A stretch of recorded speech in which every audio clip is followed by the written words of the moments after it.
Good morning student. आज हम अपने हिंदी गद्य खंड से पाठ 6 पढ़ेंगे जिसका नाम है नमक। इसकी लेखिका रजिया सज्जाद जहीर जी हैं। तो आइए पहले कहानी का सारांश देखते हैं। नमक कहानी रजिया सज्जाद जहीर द्वारा रचित एक उत्कृष्ट कहानी है। यह भारत पाक विभाजन के बाद सरहद के दोनों तरफ के विस्थापित लोगों के दिलों को टटोलती एक मार्मिक कहानी है। दिलों को टटोलने की इस कोशिश में उन्होंने अपने पराये देश परदेश की बात यहाँ पर बताई है।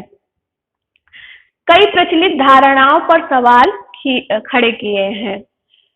मतलब कि दिलों को टटोलने की इस कोशिश में उन्होंने अपने पराये देश परदेश की कई जो प्रचलित धारणाएं हैं उन पर सवाल खड़े किए हैं।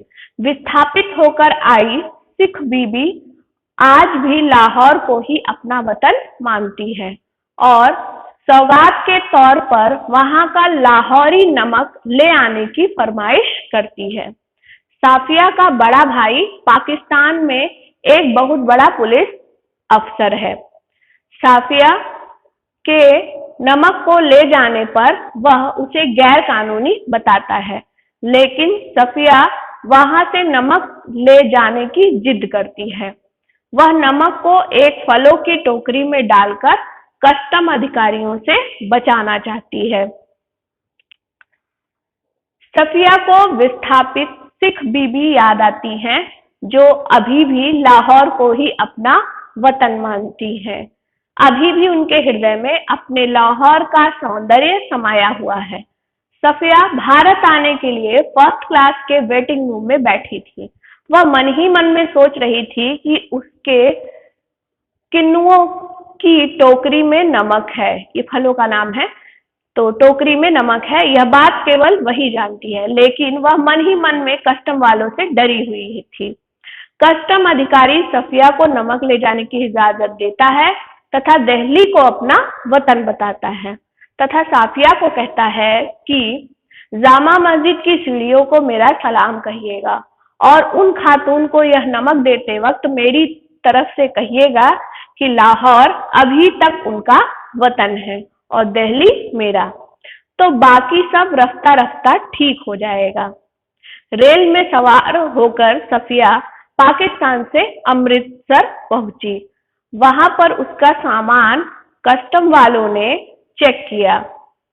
भारतीय कस्टम अधिकारी सुनील दास गुप्त ने साफिया को कहा कि मेरा वतन ढाका है और उसने यह भी बताया कि जब भारत पाक विभाजन हुआ तभी से वे भारत में आए थे। इन्होंने भी साफिया को नमक अपने हाथ से सौंपा। इसे देखकर साफिया सोचती रही कि किसका वतन कहाँ है। इस कहानी के माध्यम से लेखिका ने यह बताया है कि राष्ट्र राज्यों की नई सीमा रेखाएं खींची जा चुकी हैं और मजहबी आधार पर लोग इन रेखाओं के इधर उधर अपनी जगहें मुकर्रर कर चुके हैं। इसके बावजूद जमीन पर खींची गई रेखाएं उनके अंतर्मन तक नहीं पहुंच पाई हैं। तो आपने देखा कि किस तरह से नमक के माध्यम से साफिया ने यहाँ पर दो देशों के बीच आई जो दूरियां थी उनको कम कर दिया। तो आइए जो लेखिका है उनका जीवन परिचय हम यहाँ देख लेते हैं। रजिया सज्जाद जहीर आधुनिक उर्दू तथा कथा साहित्य की प्रमुख लेखिका मानी जाती है। उनका जन्म 15 फरवरी सन 1917 ईस्वी में राजस्थान के अजमेर में हुआ था। उन्होंने बीए तक की शिक्षा घर पर रहकर प्राप्त की। विवाह के बाद उन्होंने इलाहाबाद विश्वविद्यालय से एमए उर्दू की परीक्षा पास की। सन 1947 ईस्वी में वे अजमेर से लखनऊ आकर करामात हुसैन गर्ल्स कॉलेज में अध्यापन कार्य करने लगी। सन 1965 ईस्वी में उनकी नियुक्ति सोवियत सूचना विभाग में हुई। उन्हें सोवियत भूमि नेहरू पुरस्कार प्राप्त हुआ उत्तर प्रदेश से उन्हें उर्दू अकादमी पुरस्कार से सम्मानित किया गया। उन्हें अखिल भारतीय लेखिका संघ अवार्ड से भी अलंकृत किया गया। अंततः 18 दिसंबर 1989 ईस्वी को उनकी मृत्यु हो गई। उनकी प्रमुख रचनाएं यानी रजिया सज्जाद जहीर जी की जितनी भी रचनाएं थी वो उर्दू में लिखी हुई थी, क्योंकि वो उर्दू कहानी की लेखिका है। उनका उर्दू कहानियों का संग्रह जर्द गुलाब प्रमुख है। उनकी साहित्यिक विशेषताएं देख लीजिए। श्रीमती रजिया सज्जाद जहीर का आधुनिक उर्दू कथा साहित्य में महत्वपूर्ण स्थान है। उन्होंने कहानी और उपन्यास दोनों लिखे हैं। उन्होंने उर्दू में बाल साहित्य की भी रचना की है।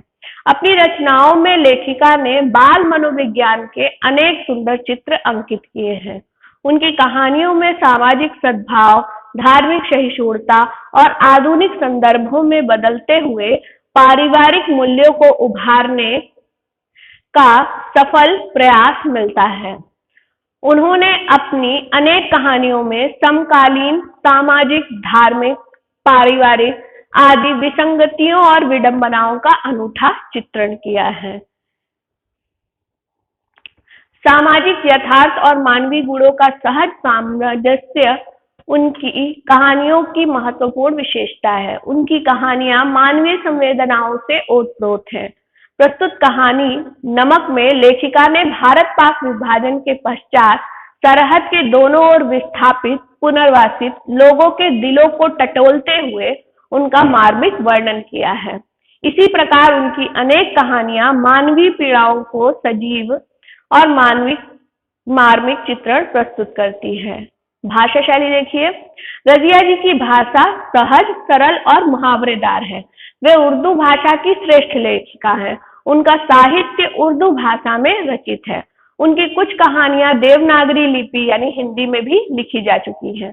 उनकी कहानियों में उर्दू के साथ साथ अरबी, फारसी आदि अनेक भाषाओं के शब्द भी मिलते हैं। मुहावरों के प्रयोग में उनकी भाषा में रोचकता उत्पन्न हुई है।